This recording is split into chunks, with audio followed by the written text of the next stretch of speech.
They look super impressive, and you don't have to tell anyone how easy these cream puffs were to make. And Cox Easton is here from Kroger showing us how to do this step by step.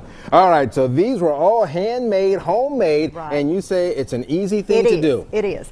I started out with a cup of water and a stick of butter, and it's come to a boil. You can see the steam coming off of it, okay? So I'm going to cut the heat down to a little bit lower. Okay. And I've got a cup of flour and a half a teaspoon of salt. And I said sift it, or at least tousle it up with your wire whisk, because you don't want any lumps in there. I'm going to add this all at one time, and then I'm going to take my wooden spoon and start mixing it all in together. Really stir it. This does involve a little bit of effort because of mixing the ingredients, but you can kind of see what it looks like right now.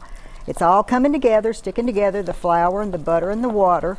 I'm stirring it in. Okay, now it's gotten to that point where it's all combined. I'm going to turn the heat off, set it over to the side, and I'm going to start adding 4 eggs, whole eggs, and I'm going to add them one at a time, just beating well after each addition.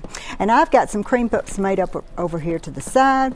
This is the smaller size, this is the larger size. You said you like that with a ham salad. I do. That's more of a man-size appetizer to me. The little ones. No, if you put a couple of these together, that's more of a man side right well, there. at least you've got something to start with. But the ham filling only has 4 ingredients. It's a 8-ounce package of diced ham. It's got a 1/3 to a 1/2 cup of mayonnaise, a cup of chopped celery, and then it's got a tablespoon of Dijon or stone ground mustard. Okay, I've got and that's it. That's it. I've got this egg. So we're going back there. Going for the second one now. And again, the key on this is those eggs need to be really beat up in right. We'll show you what the finished batter looks like. And then for the lemon filling, that only has 4 ingredients. And the lemon filling is only a can of sweetened condensed milk, and I use the fat-free. And it has a 1/3 to a 1/2 cup of fresh lemon juice.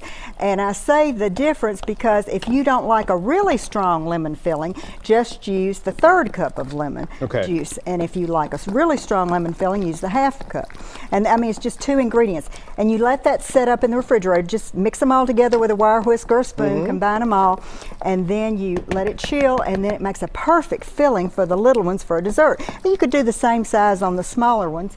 Okay, here's my last egg. Now let me ask this. Let's say I mix this up and I don't happen to use it all. How long will this last? It'll last in the refrigerator a couple of days. Well, yeah, but it's so good you may not be able to let it sit in the refrigerator. I can just eat it with a spoon, unfortunately.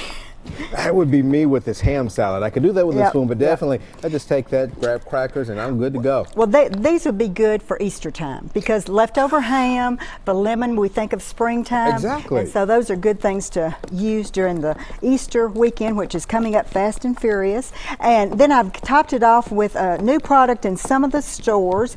It's in the natural food section. It is Alley Cat tea. It's a Tennessee product, and it's a fruit tea. We all like to make fruit teas, but this is already done for us, and so it's all natural and it's got a lot of vitamin C. So look at our batter. Can you see what it looks like? See, everything's combined. Okay, now when I make the bigger ones, I drop a little bit bigger size on there, and when I use the smaller ones, and I think I need just a little bit more for your size, Leland. Then a smaller one, and I don't get my measuring spoons. And then how long is that going to bake? At 425 for 20 minutes, and then if you want it a little firmer to fill it like that, you prick it with a very sharp knife, stick it back in there for 5 more minutes. We are soup, and that's what it looks like when it's all said and done. Recipe number 5501, online now in the Talk of the Town section at newschannel5.com.